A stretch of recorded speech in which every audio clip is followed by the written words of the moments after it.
Hello students, welcome back संतोष Chaudhary competition science classes में। और आज जो है कंपटीशन साइंस में जो है वो हम पढ़ेंगे हाइड्रोजन।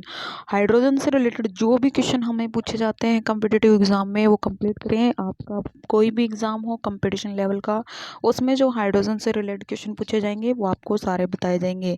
तो प्लीज़ ध्यान से देखिएगा इस वीडियो को।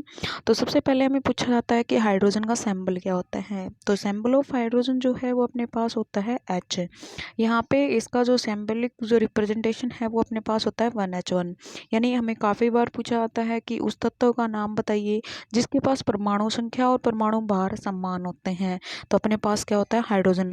परमाणु संख्या और परमाणु भार समान वाला तत्व ध्यान रखना है आपको, क्या है हाइड्रोजन।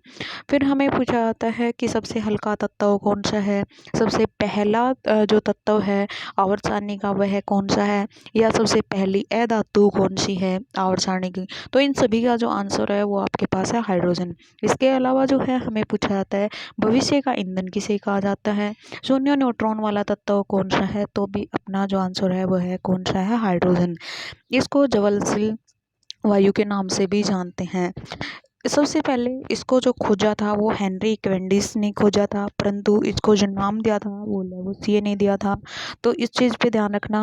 अपने पास हमें क्वेश्चन पूछा जाता है खोज किसने की थी, तो हेनरी कैवेंडिश ने, और नामकरण जो है वो किसने किया था, तो लेवोसिए।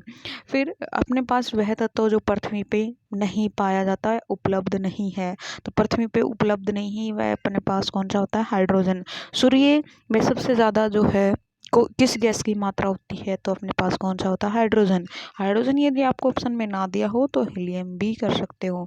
हाइड्रोजन जो होता है वो अपने पास किस किस प्रकार में आप दर्शा सकते हो, तो अपने पास नवजात, प्रमाणिक, ऑर्थो और पारा।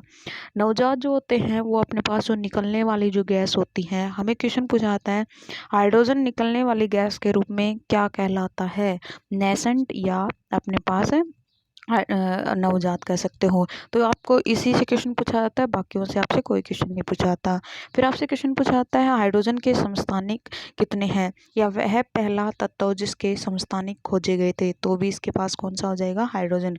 तो हाइड्रोजन के जो समस्थानिक हैं वो अपने पास 3 होते हैं। हाइड्रोजन के पहले समस्थानिक का नाम क्या है, दूसरे का क्या है, तीसरे का क्या है। काफ़ी बार ये दे देते हैं कि निम्न में से आपके पास हाइड्रोजन का समस्थानिक नहीं है। तो ये चीज़ ध्यान रखना। या तो आपको जो रिप्रेजेंटेशन है ऊपर दिए हुए हैं इस तरीके से दिया होता है, अदरवाइज जो नीचे की तरफ दिए हुए हैं उस फॉर्म में दिया होगा। तो 1H1, 1H2, 1H3 ये समस्थानिक है। इनको फर्स्ट को जो है वो प्रोटियम, सेकंड को जो ड्यूटेरियम और थर्ड को ट्रिटियम। तो हम इसको प्रोटियम को P से, ड्यूटेरियम को D से, ट्रिटियम को T से रिप्रेजेंट करते हैं। ड्यूटेरियम जो होता है वो भारी जल बनाने के काम आता है, और जिसका प्रयोग हम नाभिक जितनी भी प्रतिक्रियाएं होती हैं नाभिक की प्रतिक्रियाओं में भारी जल का प्रयोग करते हैं। ट्रिटियम जो होता है वो अर्धायु है, और जिसकी जो आयु है वो कितनी है 12.4। और प्रोटियम जो है वो साधारण जल बनाने में काम आता है। तो अब इनके जो है वो यौगिक पढ़ेंगे। सबसे पहला अपना भारी जल। काफ़ी बार ये पूछा जाता है भारी जल का सूत्र क्या है, तो D2O। भारी जल किस समस्थानिक से बनाया जाता है, तो अपने पास किस समस्थानिक से, ड्यूटेरियम से या दूसरे समस्थानिक से बनाया जाता है। इसके जो खोज करता है वो है यूरे बोसवरन। और इसका जो अणु भार है, यानी अपने पास परमाणु भार, अणु भार आपसे यदि पूछा जाए तो कितना होगा 20 है। इसका जो प्रयोग है वो हम करते हैं न्यूट्रॉन बंधक के रूप में या नाभिकीय अभिक्रियाओं में। फिर है अपने पास H2O2 hydrogen peroxide. Hydrogen peroxide को हम ऑक्सीजनेटेड वाटर कहते हैं। काफ़ी बार हमें पूछ लिया जाता है ऑक्सीजनेटेड वाटर का सूत्र क्या है। तो ऑक्सीजनेटेड वाटर का जो सूत्र होता है वो अपने पास क्या होता है H2O2। या इसका आपको रासायनिक नाम मिले तो रासायनिक नाम जो है वो अपने पास होता है हाइड्रोजन पेरोक्साइड। ये अपने पास इसका जो है वो यूवी किरणों से बनता है, और इसका जो प्रयोग होता है वो जरमनाशी या प्रतिरोध के रूप में किया जाता है। यानी हाइड्रोजन पेरोक्साइड किससे बनता है, तो यूवी किरणों यानी पैराबैंगनी किरणों से। फिर अपने पास है जल, और जल का सूत्र मोस्ट ऑफ आपको सभी को पता है क्या होता है H2O। परमाणु भार जो होता है वो कितना होता है 18, और इसको हम किस नाम से जानते हैं, सार्वत्रिक विलायक, यानी सबसे ज़्यादा उपलब्ध जो है वो अपने पास क्या है जल।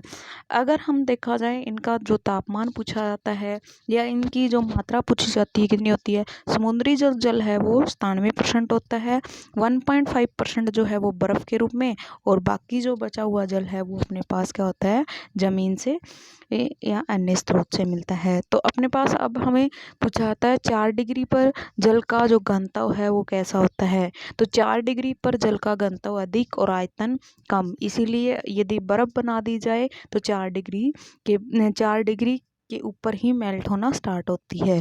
फिर 0 डिग्री पर हमेशा जल के बना रहता है सफ़ेद बर्फ़, और 100 डिग्री पर क्या हो जाता है, भाप बना लेता है। जल जो होता है वो अपने पास 2 प्रकार के होते हैं, कठोर और मृदु। अब हम बात करते हैं जो क्वेश्चन हमें पूछा जाता है। यदि अपने पास क्या हो, कैल्शियम और मैग्नीशियम के साथ क्लोरीन, सल्फेट या हाइड्रोकार्बोनेट के आयन उपस्थित हों तो कठोर जल होता है। यदि कैल्शियम और मैग्नीशियम के इनके आयन उपस्थित ना हों तो मृदु जल यानी सॉफ्ट जल होता है। साबुन के साथ झाग नहीं बनाता कठोर जल, और साबुन के साथ आसानी से झाग बना लेता है तो मृदु यानी अपने पास क्या होता है, सॉफ्ट जल होता है। तो इस चीज़ पे ध्यान रखें, आपको जो क्वेश्चन बताया है उसी पे फोकस कर रहे हैं। आपका क्वेश्चन था कैल्शियम मैग्नीशियम के आयन कौन से आयन होंगे, तो अपने पास कठोर होता है, और कोई आयन ना हो तो अपने पास क्या होता है, मृदु जल होता है। फिर जल की जो कठोरता होती है वो अपने पास किस विधि से अलग की जाती है या कितनी प्रकार की होती है। जल की कठोरता 2 होती हैं अपने पास, एक स्थायी और एक अस्थायी। जो स्थायी होती है वो हम क्या करते हैं, हमेशा ही कैल्शियम और मैग्नीशियम के साथ अगर क्लोरीन और सल्फेट के आयन होंगे तो अपने पास स्थायी होगी। अगर हाइड्रोकार्बोनेट के आयन है कैल्शियम मैग्नीशियम के साथ तो अस्थायी। अस्थायी जो कठोरता है वो उबालने से चली जाती है, और इसको जो हम कहते हैं, अगर हमें सीधा क्वेश्चन पूछ लिया जाए कि जल की कठोरता को हम कैसे दूर करते हैं, तो जल की कठोरता को हम प्रियोमेटिक विधि से दूर की जाती है। फिर हमें क्वेश्चन पूछा जाता है ब्लू आइस। ब्लू आइस आपने काफ़ी बार नाम सुना होगा। ब्लू आइस कहाँ पाई जाती है, किस काम में ली जाती है और क्या होती है। ब्लू आइस क्या होती है, 2 या 3,000 साल जो पुरानी बर्फ़ होती है और जिसमें कोई भी रोगाणु नहीं होते, उसको हम ब्लू आइस कहते हैं। ब्लू आइस की मात्रा ग्रीनलैंड में पाई जाती है, और ये विस्की बनाने में काम आती है। फिर हमें पूछा जाता है पोली वाटर।